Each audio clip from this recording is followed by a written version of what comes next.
qui vous permettent de faire passer vos idées. Vous avez parlé de la justice, par exemple. Qu'en est-il? Qu'allez-vous faire de ces travaux? Et vous écoutons plus aujourd'hui qu'avant. Voilà. Voilà, la réponse à la dernière question est tout à fait simple. On nous écoute beaucoup moins qu'avant. D'accord. Tout simplement parce qu'il y a une époque qui est celle de la Troisième République, mais c'est un contexte particulier sur lequel je reviendrai après, où la représentation parlementaire comportait un nombre conséquent de francs-maçons. Francs-maçons du Grand Orient, francs-maçons de la Grande Osse, les francs-maçons des deux obédiences historiques du pays. On pense que sous la Troisième République, les 2/3 des députés et sénateurs étaient francs-maçons. Alors vous me direz, bah oui, c'est un complot maçonnique. C'est ce qu'ont véhiculé tous les contre-révolutionnaires, les catholiques intégristes, etc. Il n'y avait pas de complot maçonnique. Il y avait simplement le fait qu'à cette époque-là, tous les francs-maçons de toutes les obédiences étaient parfaitement convaincus qu'il n'y avait pas de césure entre l'initié dans la loge et le citoyen dans la cité. C'est ce que j'ai essayé de vous expliquer. Et à l'époque, ils le vivaient comme ça.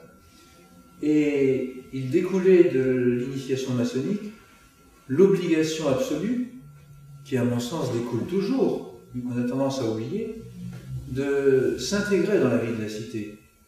Pas seulement en faisant de la politique aujourd'hui, la vie associative, la vie dans les organisations humanitaires, etc.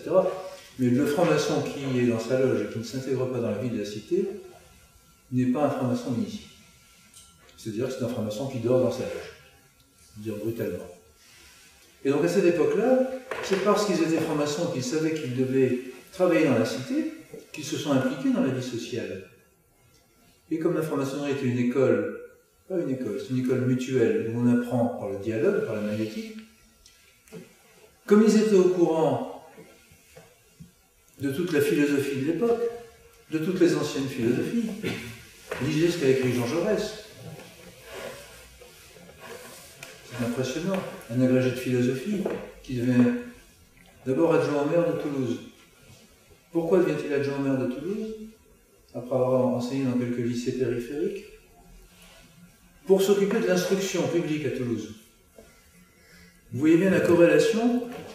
Imaginez-vous aujourd'hui un agrégé de philosophie, et il y en a qui font des brillantes conférences.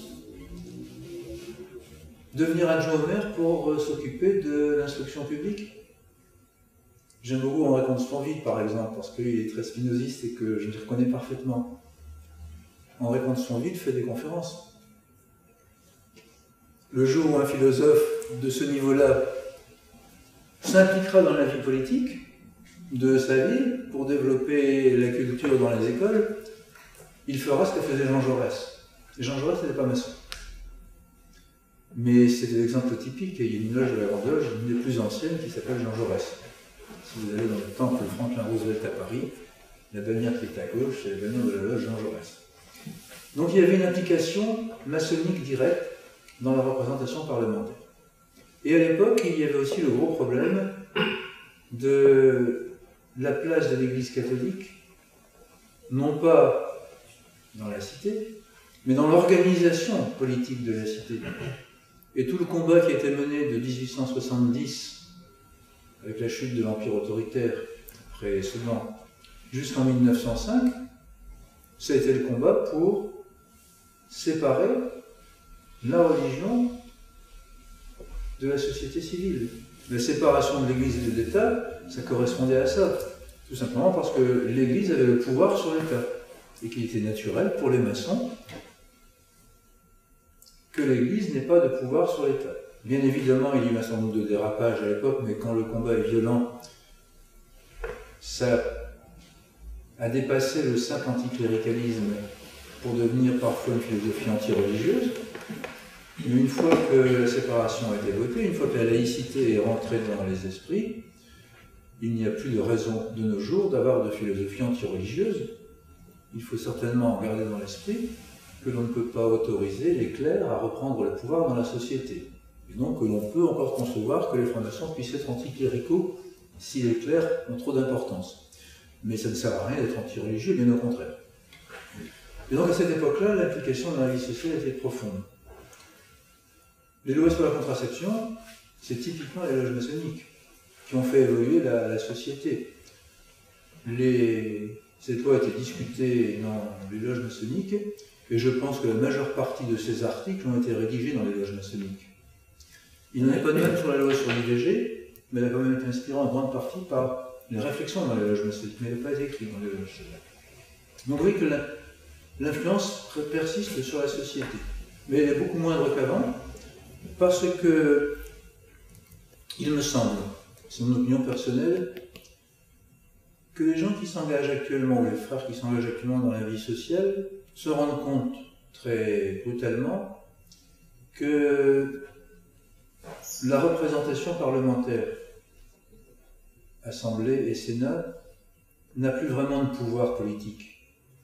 Ça n'est plus au niveau de Paris que se décide l'essentiel des lois, sauf des grands discours sur la répression, sur il faut expulser ceci, il faut expulser cela. L'essentiel de la législation se fait à Bruxelles. Et c'est là que se joue l'avenir de l'Europe, donc l'avenir de notre pays. Et je pense que beaucoup de maçons se sont recentrés sur l'action politique locale, la commune, le département, la région, beaucoup plus que sur la représentation parlementaire, qui est certes prestigieuse, mais où l'influence sur la société est beaucoup moindre. Il y a beaucoup plus de choses qui modifient la société qui sont décidées à Bruxelles, qui ne se modifient à l'Assemblée nationale. Aussi, il se modifie encore beaucoup de choses à l'Assemblée nationale, mais c'est plutôt l'écume des choses. Le fond de la société, toute la réglementation ne vient plus de Paris. Si un jour il y a des voitures électriques et plus de voitures à essence, c'est pas parce que le gouvernement français l'aura décidé, c'est parce que les contraintes imposées par Bruxelles l'auront décidé. À force de diminuer le taux de CO2 émis, c'est pas Paris qui le fait, c'est Bruxelles qui l'impose. C'est un exemple caricatural, mais dans beaucoup d'autres choses, le pouvoir a changé. Il reste un pouvoir d'apparence au sein des gouvernements, pouvoir militaire, pouvoir de faire la guerre, etc. Vous voyez, il suffit de lire les journaux, quand on envoie les Mirages bombarder Kadhafi, c'est le pouvoir militaire. Ça ne change pas la société française, ça ne changera jamais. C'est tout à fait différent. Ce qui change la société ne se passe plus tellement à Paris, mais ailleurs. Puis ça se passe également dans un univers qui est mondialisé. Les formations peut-être ont le sentiment que le pouvoir d'influencer la société n'est plus là. Je pense qu'ils s'investissent, il y en a encore beaucoup dans les communes, les conseils généraux, les conseils régionaux, et dans des organisations sociales différentes, des organisations humanitaires. Le monde a changé, le monde, ce n'est plus seulement de la politique. Alors, est-ce qu'on a encore écouté? On a encore écouté. On donne notre avis sur un certain nombre de sujets. On a été amené, pour des exemples concrets, tout à fait récents, que j'ai vécu en direct, on a été amené, lorsque la question est venue au Parlement sur le port de la burqa, on a été amené à donner notre avis. Il y a une commission qui s'appelle la commission Gérard, du nom du sénateur, je crois qu'il était sénateur-maire de Vénissieux, communiste, qui gérait cette commission, et qui a entendu, je pense, les différents courants religieux, et qui a souhaité entendre les courants maçonniques.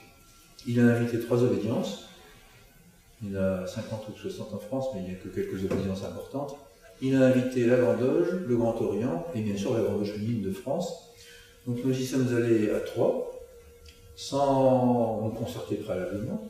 Il n'y a pas besoin de se concerter, on a à dire chacun ce qu'on a à dire. Et on a dit quasiment la même chose.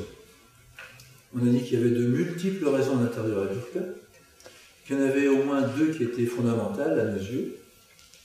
La première, c'est que un vêtement qui couvre le visage, c'est une prison, c'est pas autre chose.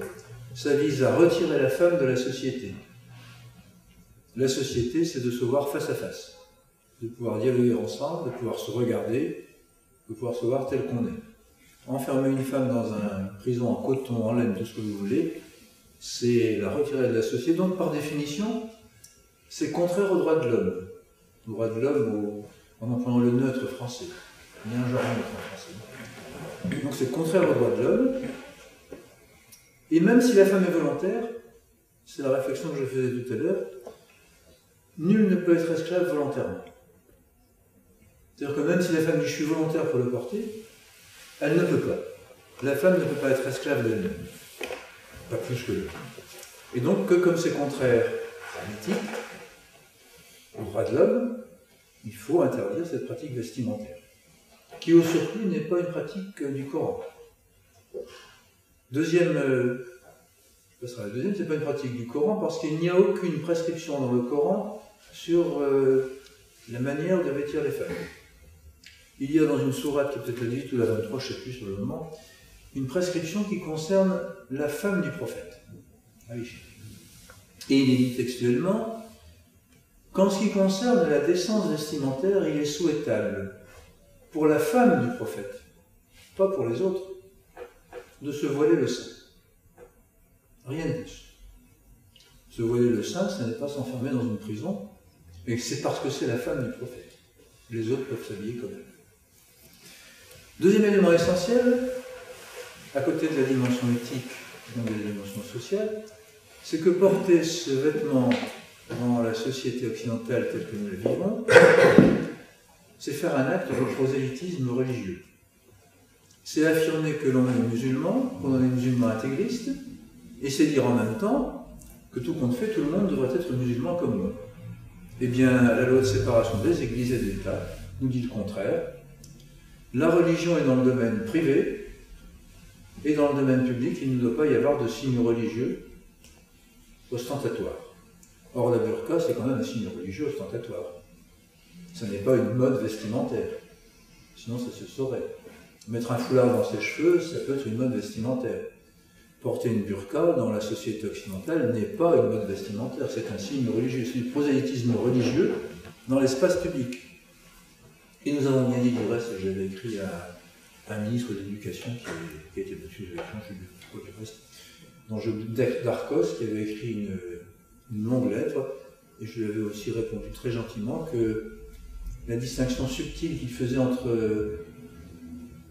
l'espace public, qui pour lui était l'espace des institutions publiques, et le reste de l'espace ne tenait pas. Le gouvernement a eu la tentation, à une certaine époque, de considérer que l'espace public, c'était l'intérieur de la mairie, l'intérieur de l'hôpital, l'intérieur de la préfecture, mais que l'espace où nous vivons tous n'était pas de l'espace public.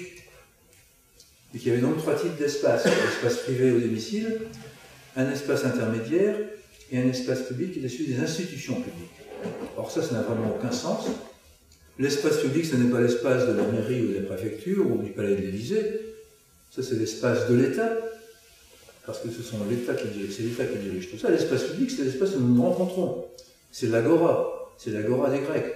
Là où on discute de face à face, visage à visage. Et donc, dans l'espace public, il n'était pas possible de faire du prosélytisme religieux. Et nous avons ajouté, du moins en ce qui concerne la Grande Loge, que nous souhaitions que la loi ne soit pas faite immédiatement, mais qu'il y ait un temps de plusieurs mois de pédagogie, car nous aurions souhaité, mais ça n'a pas été fait, parce que nos hommes politiques sont timorés, nous aurions souhaité que les pouvoirs publics qui représentent la volonté nationale convoquent gentiment les représentants de toutes les religions, et pas d'une seule religion, pour leur rappeler la loi de séparation des églises et de l'État, et de rappeler aux représentants de sa religion qu'elles doivent informer, faire de la pédagogie auprès de leurs ressortissants pour leur apprendre ce qu'est la laïcité, ce qu'est l'espace public et ce qu'est l'absence de prosélytisme religieux dans l'espace public. Ça n'a pas été fait, je le regrette. Il y a eu un temps de pédagogie qui était de quelques mois, puisque la loi n'a pas été faite pour... Elle a été votée, mais à effet de... Mais la pédagogie n'a pas été faite. En clair, nous aurions souhaité, en ce qui nous concerne, que l'on convoque très gentiment le cardinal, je ne sais pas, Primat des Gaules, le président du culte musulman, et puis les autres représentants, pour leur demander d'affirmer solennellement auprès de leurs ouailles qu'ils vivaient dans une république laïque et que les religions respectaient la laïcité. En clair, mais c'est dur à faire avaler, nous aurions souhaité que les religieux acceptent de dire publiquement que la loi des hommes est supérieure à la loi de Dieu.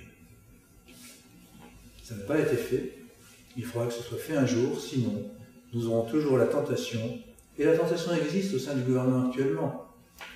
J'en parle après, ce débat sur la laïcité, existe toujours de faire quelques pas en arrière pour rassurer des communautés diverses et variées. La République ne connaît pas de communauté. la République ne connaît que des citoyens. Dès l'instant que l'on commence à reconnaître au sein de la République des communautés, l'on n'est plus dans la République. La République connaît des citoyens qui sont libres et égaux en droit. Si l'on change de système, on va dans un système qui est le système anglo-saxon, anglais qui commence à poser problème, et qui est le système américain qui ne pose pas de problème, mais il y a quelque chose que nous n'avons pas en France. Nous n'avons pas la Constitution. Nous avons une Constitution. Une Constitution qui est celle de la 6e République, ça en fait déjà 6, puis il y en aura d'autres. Puis la Constitution, on la modifie maintenant tous les 2 ans. La Constitution américaine date de 1776, si mes souvenirs sont bons. Elle doit comprendre 17 amendements, peut-être 18, pas plus.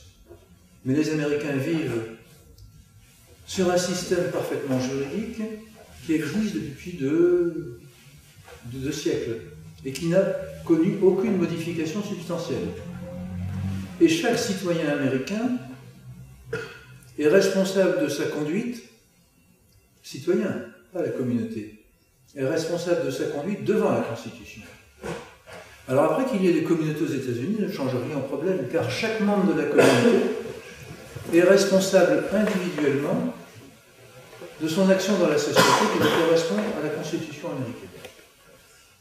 Le jour où il y aura une Constitution française qui ne bougera plus, et où chaque citoyen français sera responsable lui-même devant l'ensemble de la collectivité de son respect de la Constitution, qu'il y ait des communautés ou non, ça n'aura plus grand sens.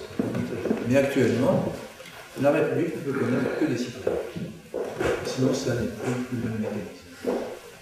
Dernière chose, la laïcité. Je suis un peu long sur le sujet, mais je crois qu'il faut être clair. J'ai été invité par M. Guéant le début avril. Il voulait me voir pour être ministre de l'Intérieur pour connaître la position de la Grande Loge sur certains sujets. Bien évidemment, c'était sur le sujet de la laïcité, puisqu'il se trouve que nous avons organisé 2 débats cette année sur spiritualité, république, laïcité, entre les différentes religions et entre les obédiences maçonniques, quelques obédiences maçonniques non. J'étais à Toulouse le 2 avril, je prenais l'avion le dimanche pour aller à La Réunion faire le même débat le 5 avril. C'est une coïncidence, le débat de l'UMP ait lieu le 5 avril, ce qu'on faisait à La Réunion, à Saint-Pierre-de-la-Réunion, qui a décidé un an d'avance. Donc j'ai répondu gentiment à la secrétaire de M. Guéant, je ne pouvais pas le voir, que je revenais le samedi soir, je partais le dimanche en avion. J'ai eu la surprise qu'on me demande de venir quand même le dimanche au ministère de l'Intérieur pour le rencontrer. Donc je l'ai rencontré, il m'a demandé ce que j'en pensais. Ce que j'en pensais figure dans un communiqué, l'un des rares communiqués que fait la Grande Loge, parce que nous n'avons pas, le Grand Maître n'a pas imposé des points de vue aux frères de la Grande Loge. Mais sur ce sujet-là, je pense que mon point de vue correspond à celui des frères de la Grande Loge. Ce que j'ai dit au ministre de l'Intérieur était tout simple. Une association, un parti politique, un groupe d'hommes, dans le cadre de la liberté de débattre et de la liberté d'expression, a toute liberté pour organiser tous les débats qu'il souhaite, y compris sur la laïcité et y compris sur l'islam.